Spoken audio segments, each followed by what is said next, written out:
So for some time I've been keeping a track of books I've read in my journals, just for the last 3 journals, including the current one.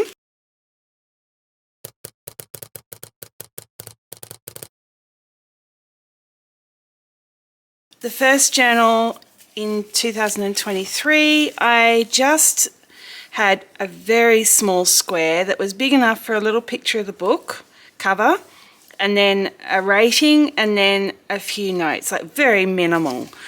And as you can see, this journal went for 9 months and I only read 9 books, so not a huge effort there. Then the following journal, which was 23-24, I had this reading log. I think I just had the one. Yep, and I filled it up, but this journal was from October through to February, so 5 months, and I read 11 books, so doubled the performance of the previous journal. And as you can see, I left a bit more space, and so I was able to write a little bit more about the book, including noting whether I got it from Kindle or the library or some other source. So that was that journal. And then in my current journal, definitely stepped it up a notch. I have, where is it?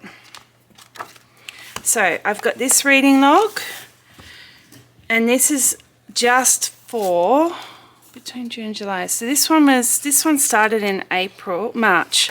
So March, April, May, three and a half months. I've read 12 books. 12 books there, and then I filled that up, and so I've had to go to a second one, which is here. And this one, like, I think I read that in June. So I've read 7 books in June, pretty much. I think maybe one of them might have been previous month. Not sure. But anyway, so I'm reading maybe 6 per month at the moment. And I'm finding that I want to record more information about what I'm reading. And I'll just quickly show you what I do. So I use my pulley printer, and I just download a copy of the cover online and set it up in Photos so it's the right size, and then print it off. It's just on my pulley print. I'm not using sticker paper because I find the quality of the print is better on the paper, not the sticker paper for some reason. It's only 200 dpi, so it's not particularly good quality, and I think in future I'd like to have better quality covers. I just get a bit of glue. This is the one I'm going to read next. This is the one I'm reading. I thought I'd save time and do them both at once. Just glue that in.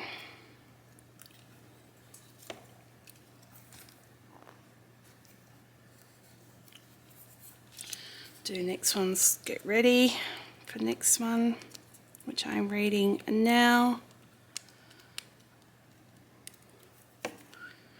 I get a lot of these off Kindle Unlimited, and if you would like to join Kindle Unlimited, I'd really appreciate you using my affiliate link for Amazon in the description. I've got Amazon in Australia, UK and US. I'd really appreciate that. That would be a big help getting a bit of income. And then I just write the name of the book. So Tea, Set and Match by Casey Blair. And I loved this book. Not quite as I loved it, just not quite as much as the first one. So I'm going to give it 4.5. And that was from Kindle Unlimited as well. And then I write a little comment, and that's basically all I do in this book. I'll write that later. So that is what my current system is, and I'm just finding that I want to write more. Like, I write a review on Amazon or somewhere and say all this stuff that I'd actually like to record in my reading journal. I am buckling and I am going to prepare a reading journal. Now, if you know anything about me, you know I've got 1,000,001 journals for various collections. I didn't want to start a reading journal because it's a lot of work to keep them updated and things like that, but clearly I'm reading a lot and I would enjoy using it. So this is my journal for the Youthful Journal, basically. It's all the planning I do for my videos and planning for my journal, theme ideas, notes about particular journals or washi tape or things like that. In my Leuchtturm bullet journal, I have written down some notes here to plan out what I want from a reading journal, because I kind of thought, okay, what do I want? What kind of concept am I thinking about? What are all the things I could include? Do I want to include them all? And which things would be at the very front of the journal, and then which things would be just added on a monthly or a book basis, like each time I finish a book, what do I include? I'll just explain the colours. So purple means it'd be something that would be up the front of the journal and would cover the whole length of the journal. I don't know whether the journal would be 1 year or more than 1 year, I'll see. Then green is monthly, and then the orangey sort of colour is per book review. Okay, I'm going to do a reading journal. What do I want? So at the front I've got things like record the books read, and I think that will be a bit like what I've got in my current journal, in that it will just be a photo of the book, and that's all. Just a photo of the book, and then I'll have a page reference. So it'll go to somewhere else in my reading journal where I've got the actual book review. So that will just be the record of the books I've read. The numbers of books read I thought could be a graph. I don't read enough books per month to warrant having a whole graph for the month. I'm trying to be sensible about how much work I'm creating for myself. So it'll be month, and then this will be number of books. And so basically January, February, March, etc. And it'll be 2, and it could be, for February it might be 4, etc. Something like that. So that's what I'm thinking there. Where I got them, or maybe how I found them. So because I'm on Kindle Unlimited, it does recommend books for me based on my previous reading experience. So that might be one place I find them. It could be going to the library, and they quite often at the library have a recommended books shelf. Books I want to read. So this would be, you know, like those bookshelf graphics you often see. So I'll draw, where's my notepad? So I'll just draw a heap of books on a shelf, and it'll be like this, and like this, and like this, and then this one might be like that, and then that one might be like that. Okay, and I'll just have the name of it along the side, and that'll be a book I want to read. Just a record for future. So that's that one. And then greatest hits list, or authors I'd read again. So that'll be a page that I update as I go, and that will just list ones I really, really loved, and I want to keep an eye out for any future books. Then I've got reading goals, and so that might be saying, okay, I want to read a certain number of hours a week or a certain number of books per month. This ties in a bit with the challenges though. So the challenges, it could be a bingo or it could just be a specific challenge, but I've come up with all these possible challenges. I did a bit of research online and also came up with a few of my own. I think I might do this as a book bingo over a couple of double page spreads because there's lots of them. And they're just things like reading a book based on a theme, like refugees or dragons, or it could be a Russian book. I like Russian literature. Reading a book recommended to me, reading a library book. It could be based on a particular genre or country. It could be a book about books, or it could be by a local author, a banned book, a book that's been made into a movie, a self-help book, a book with a one-word title, an author that writes multiple genres, fan fiction. So lots of different things. It might be a common one you see in people's reading journals is an alphabet challenge. So you've just basically got all the letters A to Z on a double page spread, and you have to read a book starting with each letter of the alphabet. Z obviously might be a bit hard, or X.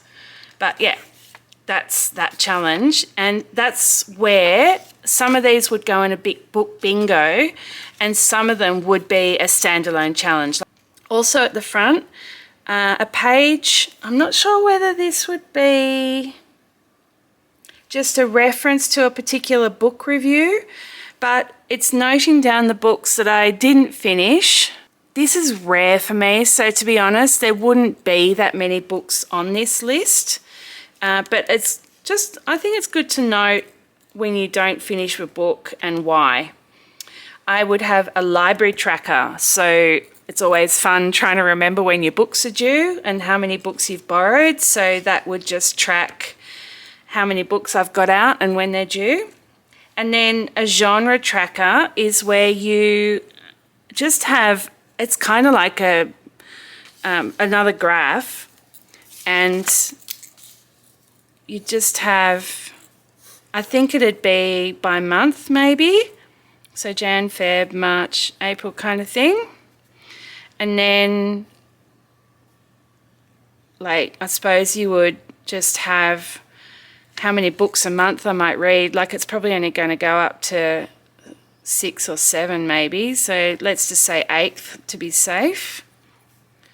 It's 2, so then you'd have a square like that. So let's say I read 4 books in January. You have a genre, so I'd have a colour code key down the side, and it might be yellow for romance, it might be pink for historical fiction, it might be green for a travel book, it's that sort of thing. You just colour in the box based on the genre, and that just shows, I think in my case it would very heavily lean towards romance and fantasy, I think, but I do read a lot of other stuff as well. So, and self-help I read a fair bit, or productivity I think I'd call it. A monthly log to track release dates. So, for instance, because I read fantasy, I end up reading a lot of trilogies, because they seem to be quite standard in terms of fantasy books. So for instance, this series, The Burning Witch, so there was a series of 4 books based on the House Witch, and then there was 3 books based on the Burning Witch, and then she has a new series coming out called The Ether Witch, and that's not until February 2025. And then Miss Percy's Travel Guide to Dragons, or a pocket guide to the care of dragons. So that's book 1, that's book 2, and the book 3 is due on the 8th of August 2024. So these dates, I would have a spread at the beginning of my reading journal that would cover the release dates of books that I'm looking out for. So that's another one at the front. So monthly, I would simply track, I'd probably have a title, say, for let's say July title page. Then I'd have a tracker for the hours spent reading in that month, and that would be pretty straightforward. That would just be days of the month down there, one for each line kind of thing, and then I would just go 1, 2, 3, 4, 5, and I would track how many hours. It's not going to be, geez, if I read more than 5, that's I need to be doing something else that day. That's a lot. So I'll have a bit of a play with how I want to track that. Maybe the other thing I could do is a bit like my sleep tracker, I suppose, because my sleep tracker,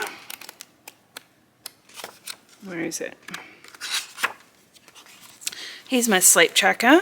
So my sleep tracker tracks when I read as well. So I could have the days of the month down, and then across I could have time of day, and I could say, okay, I read my book between 2 and 4 p.m. and just colour that in. So maybe I'll do it that way, I think, because then I get to know when I'm reading as well, which is often more like 11 p.m. to 1 a.m. because I always end up reading when I should be sleeping. And then at the end of each month, I'd have a monthly wrap-up, just summarising what I've read and what I thought of my reading. Individual reviews, there's all sorts of things. I thought about noting down how many pages I'd read, but when you read on Kindle, I've got the Kindle app on my phone and I've got the Kindle app on my iPad. The pages are quite different, and a paper book is different again, so the page numbers are too different. So I decided that would be too hard to track, so I'd rather just track the time I spend reading. And I would note down the author, the name of the book, the name of the series if there is one, maybe the country that the author is from, the source, so whether I got it from Kindle Unlimited or a library or whatever. The format of the book, so was it an e-book or was it a paper book, or it could be an audio book. The genre, the star rating I've given it, the hours it took me to read it, how I read it. So I've already said I read in bed. I actually also sometimes read as I'm walking the dog, might be on the train, things like that. So where I read it, how I found the book, quotes from the book, so that might be things that really stood out, lines I really liked. Did the book win any prizes? The year it was first published, whether I recommend it or not, any other defining features, and then writing style questions, and I'll explain that a bit more. I have been playing around a bit with writing, and I thought it would be good to note down what I can learn from how that book's been written and what the turn-offs were, what drew me into the book, why did I love it, were there any special mechanisms in the book. I read this book called The Luminaries, which won the Man Booker Prize, and it had this really cool mechanism where every chapter was 1 page shorter than the previous chapter. It must have been so hard to write it like that, and basically it ended with a chapter that was only 1 page. And what can I learn from the writing style? I think that's useful to discuss as well. Everyone's going to have different things they're going to want to write down about books. That's what I'm thinking for my reading journal. It's quite a lot of work to get it set up, but I think once it's set up, it's just a matter of when I read a book, making sure I note things down reasonably soon after I read it. My final problem, now that I've worked out what I want to put in it, is which journal to use. Join me for part 2, where I discuss the pros and cons of a whole range of journals that I might use as my reading journal. I recommend you stay posted, because I can assure you that there will be spreads coming soon that are in my new reading journal, and you can see how I've laid it all out. Please like my videos, subscribe to my channel, and I will see you soon. Bye.